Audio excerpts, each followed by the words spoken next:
take it he was going to send Bob G. Is Bob G in the house? I thought someone mentioned that he was here. Okay. Next, I'm going to ask Sue Sidlin to stand up and talk about a program. She's with Tioga County Partnership for Community Health, and there's a community program that we might be interested in hearing a little more about. There's a mic right there. Why don't you come up here?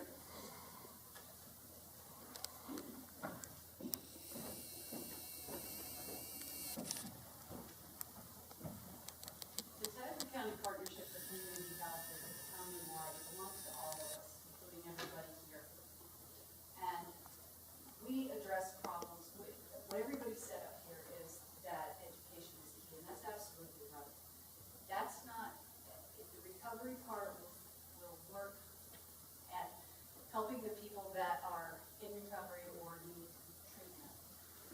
Prevention is the key, and starting early is very important. So drug programs, education programs, anything that provides information on a widespread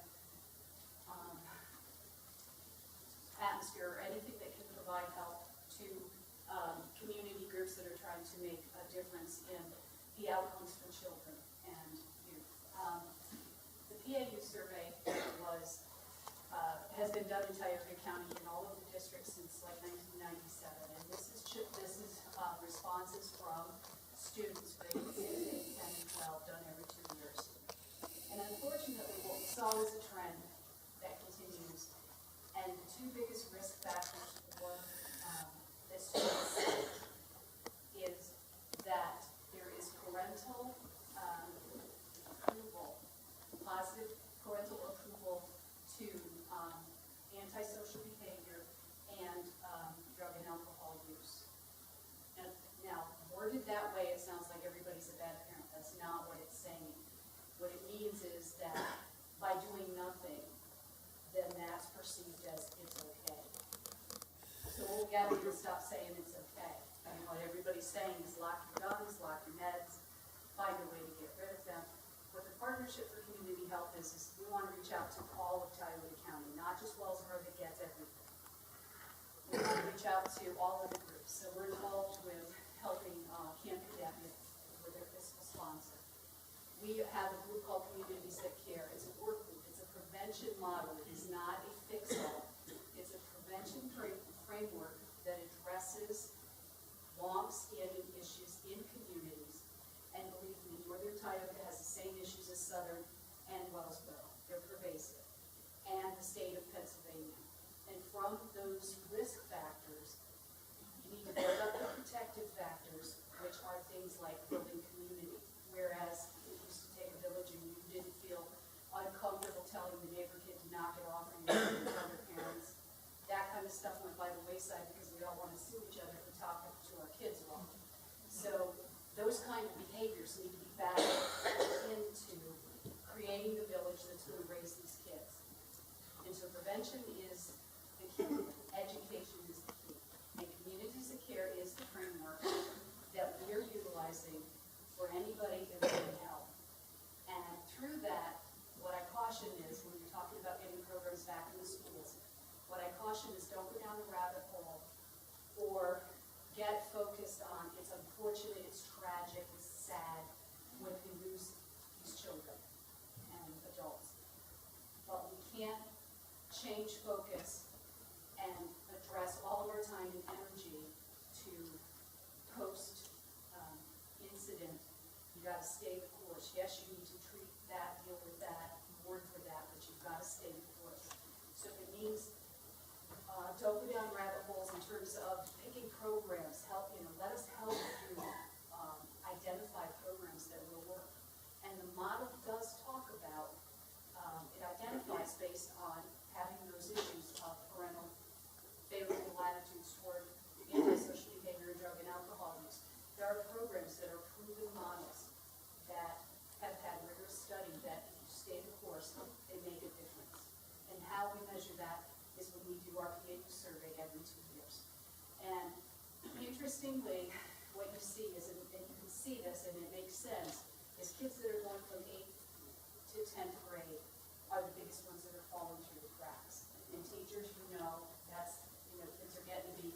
wanting to be independent, wanting to be, don't tell me what to do, and I want to be on my own, and I want to, I want to be independent, but I'll you're my mom, and I want you.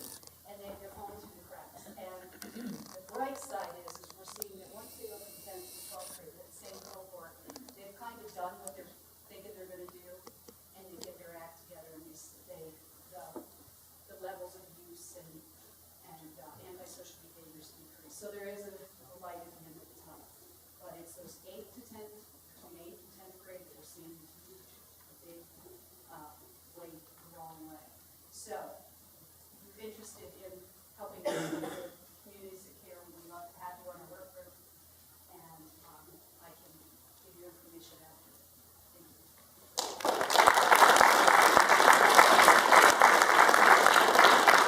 Thanks, Sue. I've had several people whisper in my ear that Judge Wheeler is in the house. Would you mind coming up and saying a few words?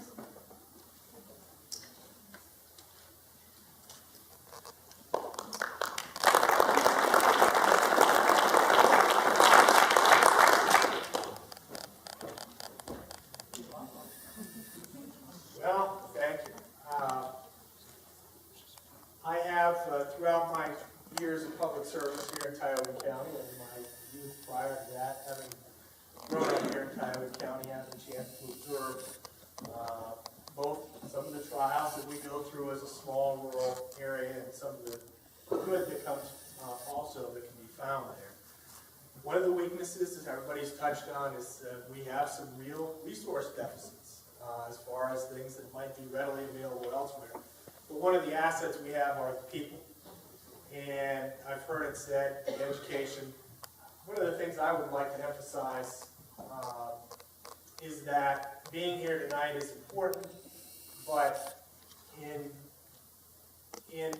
conjunction with what Sue Stickland just said, it's important that we go farther than that we get involved, that we talk to people within our own families, within our own communities, and end this perception or this belief that it's okay, that drug consequences happen to bad people. As someone said earlier, I know Pam Jenkins, I've heard her speak before, and certainly her loss provides an opportunity for all of us to sit back and look at our own lives, our own families, and the decisions that we make, because we can raise families, as I do, with our best intentions and our best interest, their best interest at heart.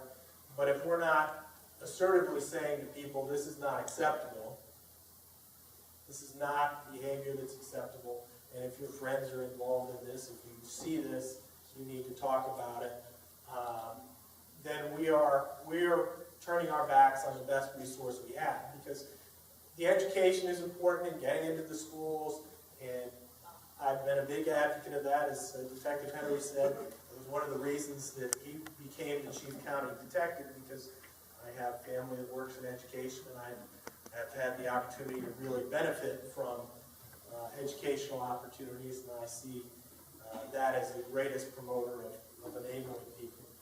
But the schools are asked to do so many things, and the schools are able to do so many things within the hours that they're given. The school setting is different than the home setting. You can have your child's attention guaranteed in the home, whereas the program in the school, we hope, reaches everyone, but you know those discussions are not going to be as frank and as direct. And it really is incumbent upon each and every one of us as citizens of Tioga County to not just talk about, we wish we could do this, or this needs to be done, or this person should be doing that, but to also look at ourselves and say, in the life that I live, in the work that I do, what can I do? And then to step out there and do it. We live in an age of unprecedented information availability. Our children have access to limitless information, not all of it's good. We have access to information as well. We just have to be willing to go out and get it, and then to use it. And we can't allow discomfort of the moment or or even the self-delusion that my child wouldn't make this decision, or my niece, or my nephew, or my grandchild, they wouldn't take medicine from the cabinet, or they wouldn't do this. We're not saying to them, this is not acceptable behavior. There is always a voice out there that will tell them that it is acceptable. And we really have an obligation to stand up and do that. From my perspective, in the role that I now play as judge, drugs, including alcohol, are the biggest driver of the resource demand in the court system, be it criminal justice or be it the family law system. I spent 17 years as a prosecutor. I've spent 6 months as a judge, and I can tell you that the types of cases are different, but the issues that bring a lot of people are exactly the same, and they are addiction. And we have to become, as someone said earlier, a couple of people said earlier, we have to be more willing to understand addiction for what it is, and accept that and treat it, not just to blacklist people or again, allow ourselves to believe that it only happens to bad people. These are the consequences of their own actions, because in reality it affects all of us. Whether it affects us through the loss of somebody we love, or just the loss generally to the community, of a community member, a contributing member of society, or the theft that our neighbor experiences, or the theft that we experience because a person is feeding their habit. It has consequences, and we can no longer afford, as a community, to say it's someone else's problem. It's our problem. It's every person in this room obviously cares about this problem. The key is to move from caring to doing. And I commend everyone for being here. I've, over the number of years, been to a number of community forums and events, and attendance has not always been so good. Unfortunately, tragedy sometimes draws people to situations that they'd rather not think about at times. But again, the key is to follow through. So thank you all for coming tonight. Thank you for the welcome and the opportunity to say a few words. I think I'll sit down.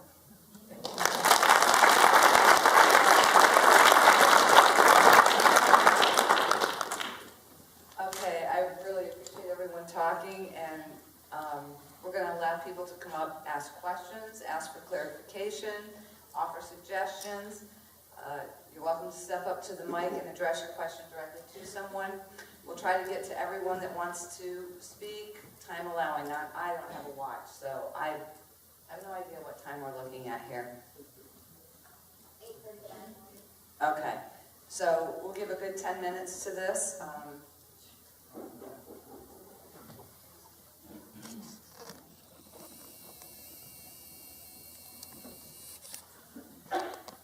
My name is David Scrimshaw. I'm a reporter, correspondent for the Westfield Free Press and also for the Wellsboro Gazette. What I've heard tonight is that there isn't enough education, there isn't enough prevention, there isn't enough support for addicts, there isn't enough help for law enforcement. Is that kind of accurate? So my question is for somebody, or for each one of you, because this will be in the paper, my question is, when it comes to various statements that I've been hearing from council members in the boroughs, I've covered Lawrenceville, I've covered Tioga, I've covered townships, Farmington, different ones.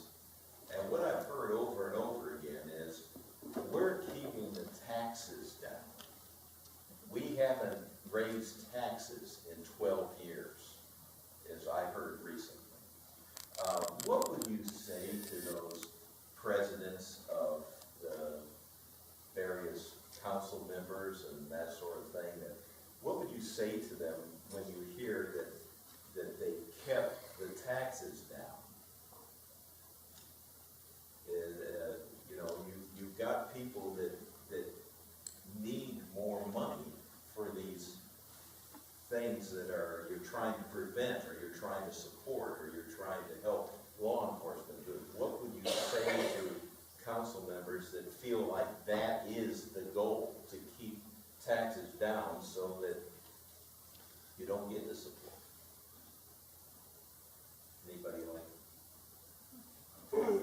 new to the area, I understand about taxes though. I think would be community involvement. I think the biggest thing would be having the people of the community come out and push. I mean, nobody wants to raise taxes, of course not. Nobody wants to pay extra taxes. But when there's a need, I think there's a disconnect with borough council members, presidents of the council, even mayors, that, you know, they can be informed by, you know, people such as myself, the chief of police, or other law enforcement, criminal justice members, but without the support of the community, they think because they save the community money, they've done their job, and I think they're misinformed, and I think that it needs to be the people of the boroughs, the townships coming out saying, you know, whether you are or you aren't, either way, we support this, or we don't support this, but if you do support it, come out and tell them, listen, if that's what if that's what's needed for our communities to step up and to, you know, offer a little more to help in the preventative, in the education, so we don't lose kids, so we don't lose adults, so we don't lose community members, and so we don't lose our communities themselves, I think it's the community's responsibility. Plus, you identified a lot of the limitations that this panel talked about, but the strength is behind you. And that's this community, and the community members that care about it. So by identifying that there's a need, maybe community awareness will change that and help with those limitations, write those letters to legislators to make changes, or take some action steps in how they can provide better education and accept the education of the community. I'd like to say, it doesn't always come down to tax dollars. It comes down to community. Lisa and I, twice a month, go to our meeting. We hear people talk about how concerned they are, how they want to be involved. They'll just give me a call or, you know, remind me about the meeting. The community has to work together. It can't be done by two people. And that, what we do does not affect your tax dollars. It's just what we're willing to do as community members. And my husband is a great help there too. And your significant other, we work together. And I just feel like if we all band together as a community and do what we can do, that's what we need to do. I don't think it has to do with tax dollars. Maybe when I, you know, by hiring more law enforcement, I feel like that's all being addressed. I've been to the meetings, it's not. Pardon me? I've been to some of the meetings, it's not being addressed. I don't think the requests are not being made. Requests are being made. Yeah. You know, I think everybody is trying to get more help. I think that our local law enforcement is speaking on our behalf. I don't know, I just think that we should band together more as a community, support these groups up here that are trying to make a difference. Well, one of the things that I've heard tonight is for example, the sheriff that says that their hands have been tied by actions by the courts. And of course, that's not a tax issue. But also I've heard repeatedly that law enforcement is severely strained in the county. And That's nothing that, new though. well, That's not a new topic. that's not new. But what is new is what's straining them. And what's straining them is the crime. There's a result of people needing their fixes. So they break into your house and they steal things. And so now it's not just the fact that somebody's got a needle hanging out their arm and passed out in their car on your street, but the way that they got it was through breaking into your house and stealing something from you. So, thanks. I think that there's strength in numbers, and all of this little group here, we've all said and experienced the same thing. You know, everyone comes out with a, you know, you start a new program and everyone comes out with a big show of support, but very few stay committed to the cause. And that's what we need, you know, everyone up here, you know, many of them are paid positions, but there are a lot of us sitting up here that are doing this for nothing, other than we are doing what we can with nothing to help. And, you know, we need the people that are interested in this cause to join and to stay committed. It's really what it's all about, is commitment. And if you can't commit to one of these community groups, then commit to start writing to your legislation, to the legislation, saying we need more funding for our police force. It really does fall on everyone, not just the few. Thank you.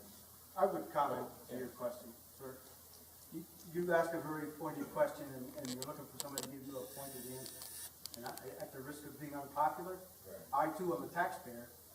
Please keep that in mind. It does have an effect. It does have an impact. It's difficult to retain quality staff. I personally have experienced that at the sheriff's office in my tenure. And to attract, retain individuals to do that job, it's extremely difficult. Right? That's unpopular. That's unpopular for our commissioners. That's unpopular for our legislators. But the hard fact is just what you're looking for. That is a part of the problem. Okay? It does take what these folks have said. It's a community action thing, but it also does sadly need to be addressed that it's underfunded.